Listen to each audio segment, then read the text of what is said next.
Hey there, this is Homeschooling with a Smile, and in today's video I wanted to do an end of year review of the Logic of English Foundations A and B levels. So it's recommended that when you start the program that you do 2 levels a year. So I started one of my children off in the A, even though she's in first grade. I started in A because there's a lot of foundational things that she didn't necessarily already know coming from public school, and most of that was the phonogram sounds, the single and multi-letter phonogram sounds. So she knew pretty much the beginning sounds of a lot of phonograms, and phonograms are basically the letters of the alphabet, or a group of letters that make a sound. And so she knew pretty much all the first sounds of all the letters in the alphabet, but not necessarily what sounds together meant, would say. So I thought it was really important to start her off in A. So A includes reading, writing, spelling, reading, writing, spelling, and there's no grammar in levels A and B, but I'll get into that. So I'll pretty much show you just inside the books. I think I've already done this in one of the other videos I made, but not really thoroughly or in depth, and I don't think I'll get too in depth here, but I think it'll kind of just have a better flow. Now that we've completed, or almost completed, I shouldn't say completed, because we have a couple more lessons left in this, but we have a really good grasp, and we'll be done fairly soon. And so I just wanted to share this because I'm going to be doing some other curriculum end of year reviews, and I don't know how much time I'm going to have to do everything. So I figured I could start this one now because we have a really good understanding of the program. Okay, so we started with Foundations A. So in Foundations A, you get the teacher's manual, the workbook, and the Doodling Dragons book if you purchase the set, and then the phonogram cards. These readers are for level B. You do get readers for level A, and I'll show you that in a minute. Those are just readers that you put together yourself, or your student puts together his or herself, and they're at the back of the workbook. So let's just start with the teacher's manual real quick. So in the teacher's manual, and like I said, I think I did a better review of this, and this is not really a review, this is, I mean, it is a review, but it's more of the end of the year review, not like a peek inside. But I just wanted to give everyone an idea of what it looks like. So let's go here to level 1, lesson 1. So the objective when you start lesson 1 is handwriting, phonemic awareness, and it's really understanding that every letter makes a sound, and then it also helps the children to realize that they can figure out if their sounds are voiced or unvoiced by putting their hand on their throat and just feeling the vibrations of sounds. So there's a little book list here for Dr. Seuss books, probably books you already have read to your child. And then the lesson just pretty much goes through how the sound is. For this sound, it's B, and it's very teacher intensive because you do have to sit there with your child and go over everything that's here with them so they can get the understanding of what it means that a sound, a phonogram is voiced or unvoiced, a sound is voiced or unvoiced, and it's really fun to do. And the thing I really love about this is that other kids that might be a little younger, like siblings that are younger, enjoy sitting in on this, and it's a really informal way to have them learning right alongside their siblings without like the formal need to really teach them things. And it's just amazing learning that happens just by sitting down and participating in something like this. So then it goes into like some compound words, just showing the child, and nothing serious, but showing the child that 2 words put together can make a new word, like rain and bow. 2 different words together make rainbow, foot and ball, football, and so on and so forth. And then here for the handwriting portion, you're learning about lines, the top line, the midline, the baseline. And this is for kiddos who have no instruction in writing yet. Because I think I mentioned this in my other video, that we did from preschool age handwriting without tears, and we've continued to do that throughout. The handwriting portion really did not work for us, although I think it's really great for anyone starting out. It's really comprehensive. If I hadn't already had a program started and something that we liked, I would have started this.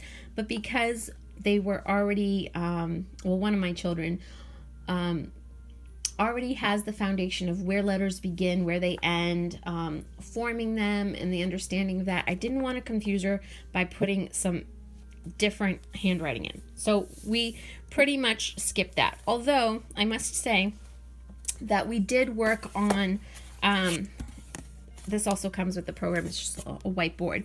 We did work on things such as baseline, midline, top line, just so that when we were using it to write letters, she could kind of understand what those spaces were.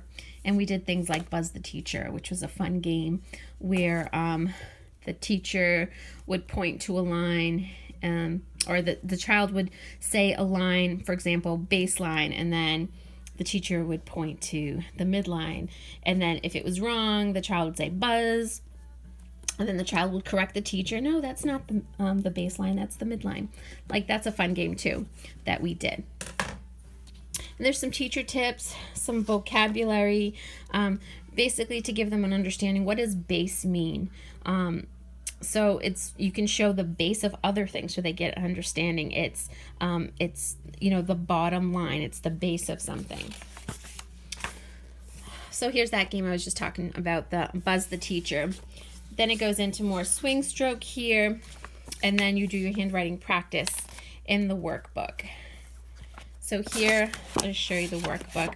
This is for one of my other children. We didn't complete this because she wasn't ready for it, so we ended up stopping at level 15 for her because she was more on kindergarten level. So we stopped here, but this is an example of the handwriting. It's probably not a good example, but at the beginning they're just doing the strokes,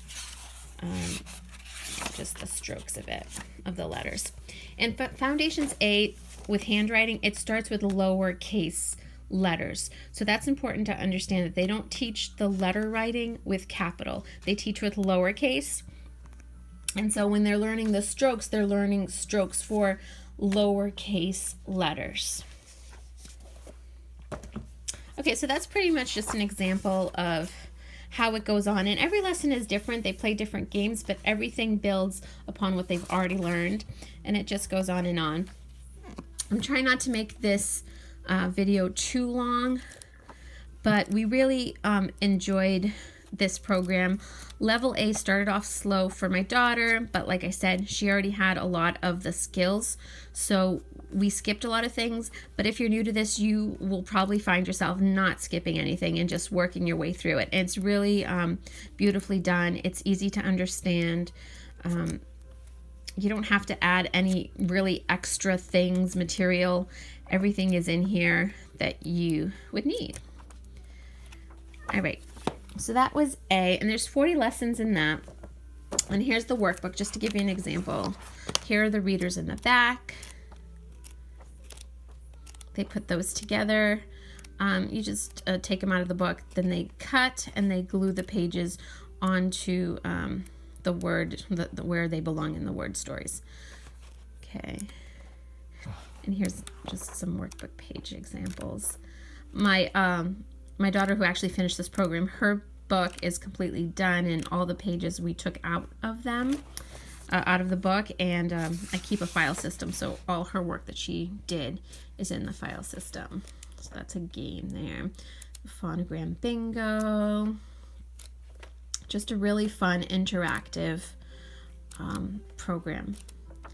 Okay, so that was A, and we really loved it. What we use with A is the Doodling Dragons book.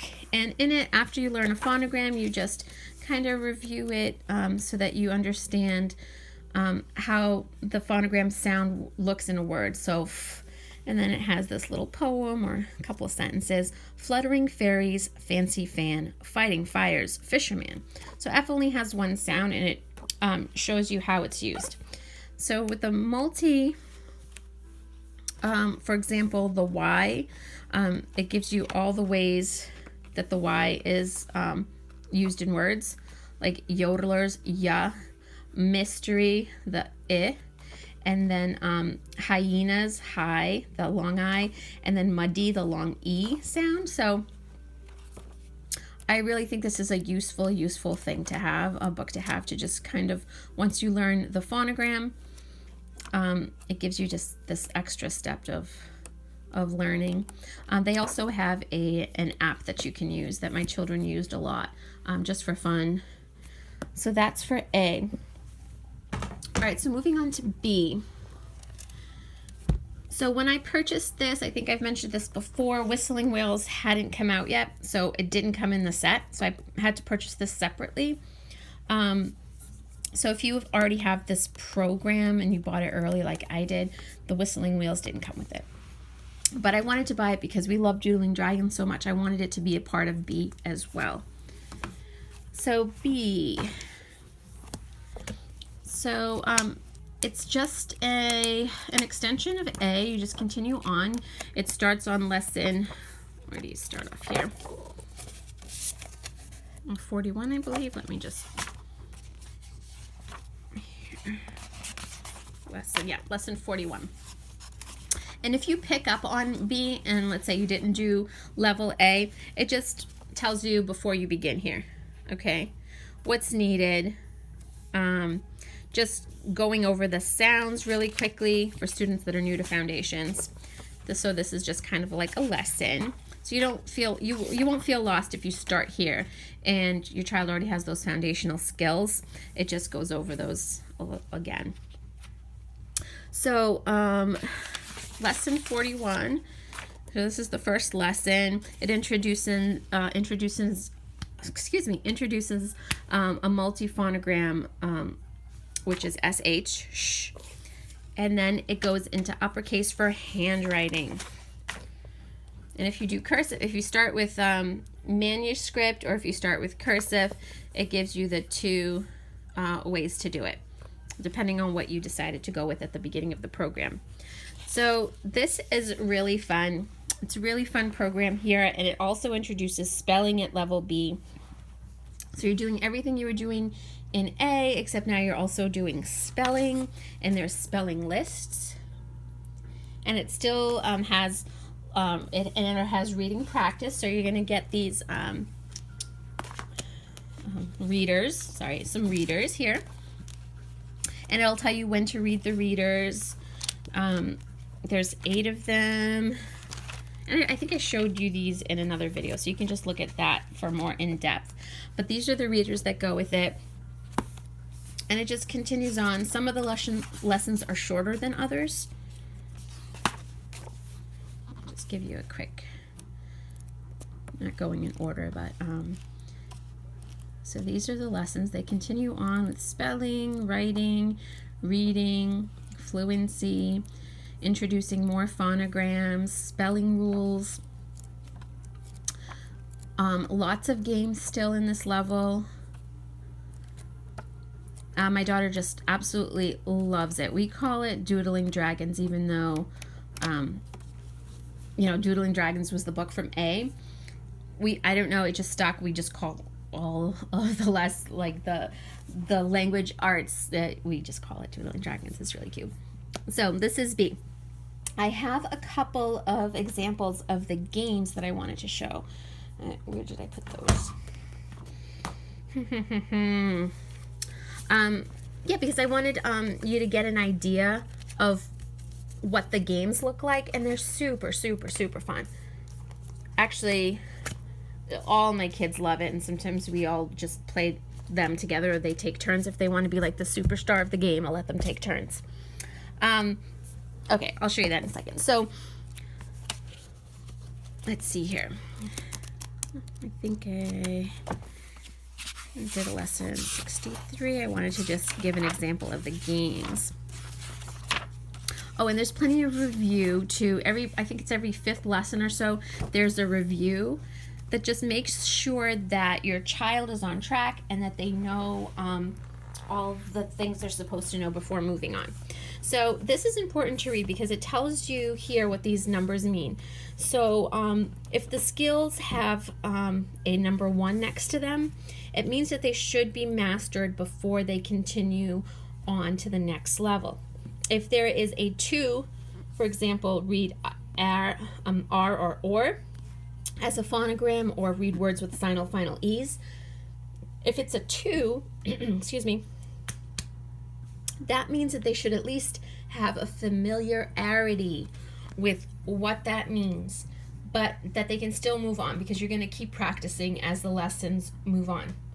And if the skill has a 3, they don't need to be mastered at all before moving on.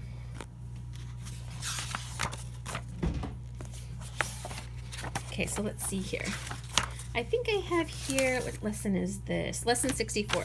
Okay, I have an example of lesson 64 that we did. Okay, so for lesson 64, it tells you the phonemic awareness. They're going to learn to rhyme words, which that's also something they've learned before. The new phonogram is R, handwriting capital G. The spelling words are, there's always 5 spelling words: car, far, same, jar, ring. It tells you the materials you need, just, the flashcards. And then it goes right on to the new phonogram. So these are the phonogram. Just show you these. These are the phonogram cards. Okay, there's this huge stack of phonogram cards. And so far we've gone through this many. So about half of what the basic phonograms are. So, so I just basically would go and get the phonogram that we need. I always keep what we've already worked on out, and then I just add the new one, and then we review at the end all of them, just so that I can make sure that my daughter is really retaining the information of all the sounds that the letters make. Okay, so here's R. So R says R, as in car. The little trick for this one is they call it the R of car. Okay, so that they know it's not just the long R sound, that they know it's a 2-letter R, which is the R of car. So that's cute. So that's that. So you learn that. You write it, you review it, and then you can play a game called Rotten Egg. The program also comes with, and I think I've showed this before. Sorry. Terrible. These game cards. Okay. There's like the red game cards in manuscript and the blue. And when you need these, it'll just tell you when to use them. To be honest, we haven't used these game cards because we sometimes do extra games, and we just haven't used these yet. But throughout, it asks you to use this. So if it's really worth having.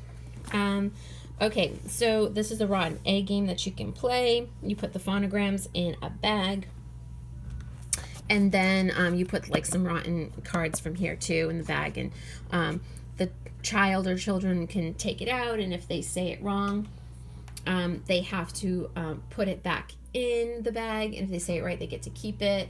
And at the end of the game, basically, the child with the most phonograms wins.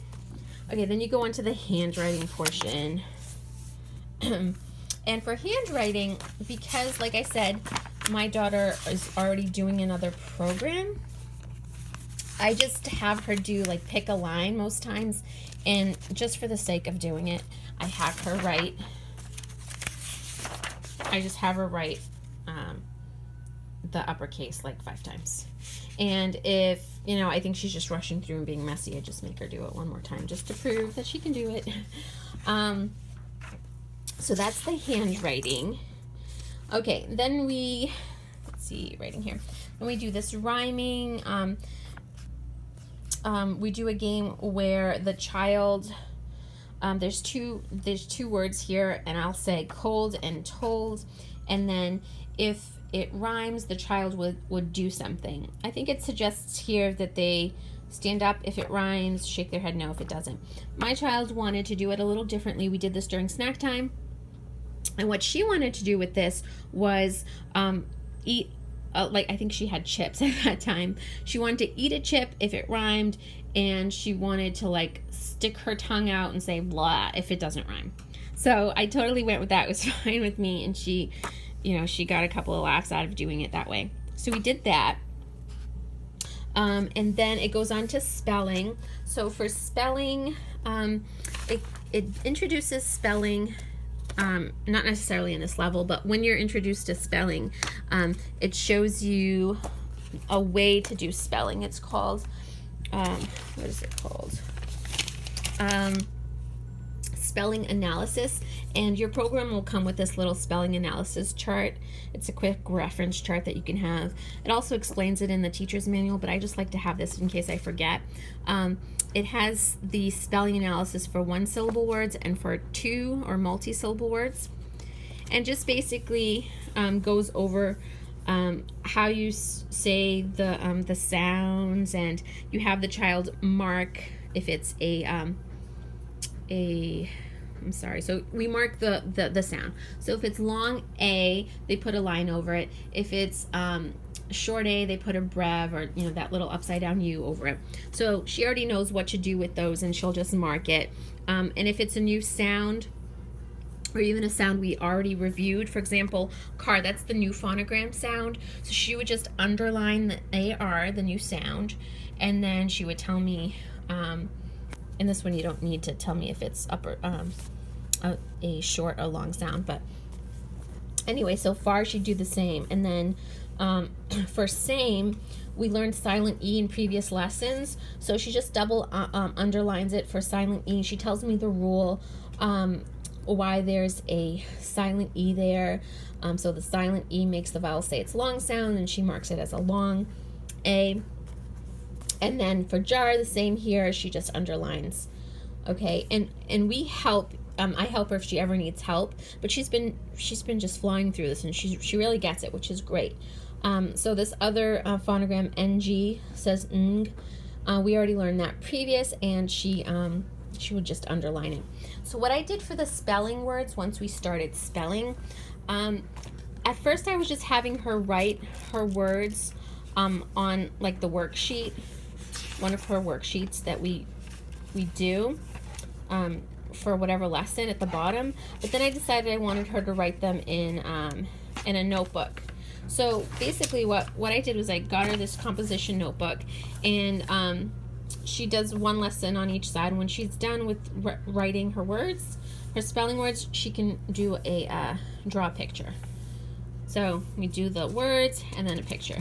And as you can see, she marks everything that I ask her to mark.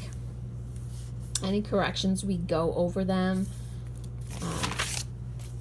Yeah, it's really a nice little keepsake too that she can keep. Oh, I just showed her last name. I gotta block that out somehow. Okay, so so that was spelling. Now here we're going to do some reading, and this is another game that's a lot of fun. So for reading here, where's the game? Oh, okay, so here's the game. So basically in her workbook for B, all the pages that we need are in here, and like I said, I ripped them out. So I ripped it out, the lesson 64. Let me see if I can find it. I had it here nice and organized, but of course I can't find it now. Nope. Oh, here's an example of the rhyming. So this is a worksheet she'd do when we were in the rhyming section. Make, snake, rake, cake, circle, like really easy. The handwriting. Let's see here. Some more of the rhyming. Okay. And then this game here for reading, this page is in her book. So she would read all of these words, all of these sentences according to the book, and then she would have to glue these someplace or just place them. Anyway, we changed the way we did our game. And the way we did it, I think, was more fun. Although, you know, to each his own. But so basically, I numbered these sentences 1 through 12. So the way we play this game is I took all these cards, I cut them up, and I placed them all around the house. So I just placed them on the floor, on the stairs, leading to upstairs, the kitchen, these random places. I didn't hide them, but I just put them in another room than where we were doing our schoolwork. All right, so here are all the cards. So there's 12 of them. So what she would do is she would read the sentence. For example, he plays a drum. He plays a drum. Well, she would run around the house looking for a picture of Ben, who is he, plays a drum. All right, she would find the picture. She'd bring it back to me. She would number 1, put it number 1, and then just basically place it on the floor. So that was the first sentence. Then she would run around and read, first read, he digs a hole.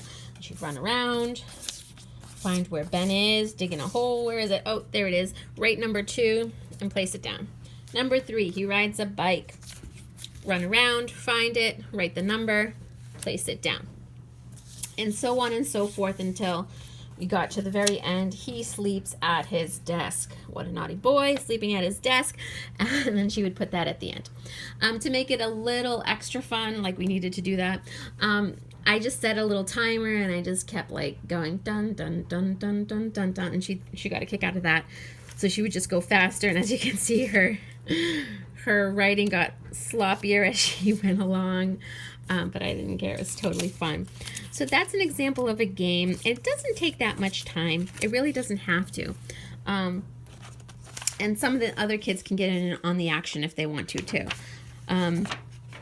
So that is an example of a game. Another game that I wanted to show, and there's a lot of fun games that we've done. I didn't keep them all for this review. I just kept a few of the more recent ones that we did to show. But there's games like Phonogram Bingo. I'd say, what does SH say? And she'd have to say what it says. If it's more than one sound, she'd have to say all the sounds. And if she had it on her sheet, then she would do a dot it. I think I have one with a do a dot. So she just basically do a dot it, or put a star on it if she got it right, or do a dot it, or she would do a sticker sheet and cover them all up. Depends on what she was in the mood for to do. I let her do. So for Silent E, when we were learning about Silent E, there was this really cool game. And I don't know if I remember the lesson. I'm sorry this video is going so long. So when we were learning the Silent E, we played this game where we took a few stools, and this gave us the idea in the book. They gave us this idea. So basically, you take a few stools, you as long as your child can fit underneath the stool, like to go through it, kind of like a little car wash, you can use them. So we used the little stools, and we covered them with blankets, and she got a paper bag, and this was the E machine. So in this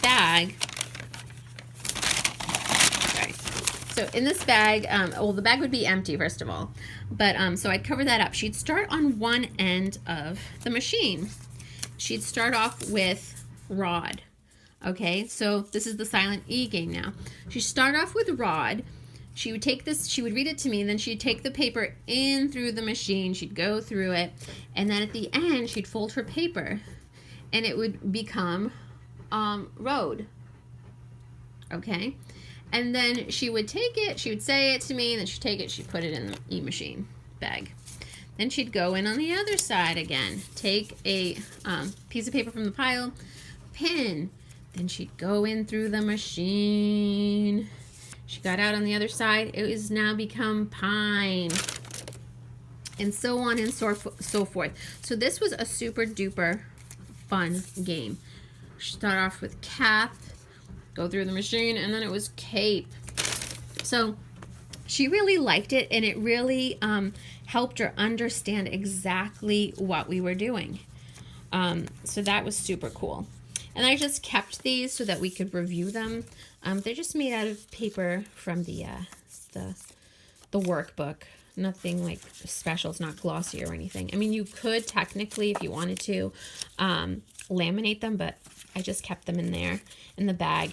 And so it also once in a while tells you to review this or use the game tiles or something that you've already used like this. So I tend to keep them around just in a paper bag or a little plastic Ziploc.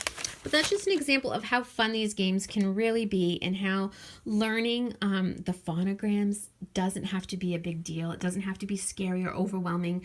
And also like learning the spelling rules is fun. The program comes with, let's see here, where did I put that? So unorganized. So it comes with the reference charts that you can have out if you have any questions, you know, lowercase, uppercase for the handwriting, the spelling rule chart. And I think I've showed this more in depth in the other video. So it doesn't have to be overwhelming for the teacher either, because a lot of these things, sometimes it's easy to forget, especially when you're doing different programs with different kiddos. It's nice to have these on hand. So anyway, so this program, like I said, I have looked for a lot of, into a lot of different programs, and there's so many that I truly, truly like and love watching other homeschool moms videos on. But really, this has just worked. We've stuck with it, and it's become easier over time. It can seem a little overwhelming at the beginning because there's just a lot of stuff. But really, if you stick to it, it doesn't have to be overwhelming. Go at your kid's pace, go at your own pace, and just have fun with it. I forgot to show these, but these are the manuscript tactile cards. So they're like sandpaper cards for when the children are learning how to form their letters. So this is really good to have. Here is also some phonogram game tiles. We didn't really use these, but these are the game tiles that you can make words. You just, you know, detach them here and you can make words. There's no magnets on them, but you could put magnets on them if you wanted to. But we have this because I'll probably use them with a couple of my other kids when it's their time to use this program. The other thing that A and B don't touch on is grammar, but in the next levels you will. So because I already have C and D for second grade, I'm using it for second grade anyway. It's not you know, grade specific, but I'm using it for my daughter for second grade. So these are the flashcards there. So you will learn grammar. That was the one thing I was concerned about at first. I was wondering, are we going to learn about nouns and plurals? We do learn a little bit about plurals here, actually, but about nouns and proper nouns and things like that. And it didn't touch upon that, but not to worry, it will. And then here are the spelling rule flashcards, which you can use. So you learn a couple of spelling rules in A and B, so you could use these. And then it goes on to the advanced phonograms when you're in the next one. So yeah, overall this was an A+ program for us. There's really nothing I would change about it. Like I said, it's worked so well for our family, but every family is different. Every child is different. I was doing this with my other daughter for like kindergarten, and it didn't work out for her. So I'm going to try it again in first grade for her and start back up where we left off in lesson 15, level A. So really, you just do what works. Anyway, I'm sorry this was so long. I hope you found this informative. I'm going to be putting out some more videos as we wrap up the rest of the things we're working on for this year. And, you know, when we decide what we're doing for next year, I'll do a video on that, but that's all separate. Thank you so much for watching. Please subscribe and like this video. Thanks.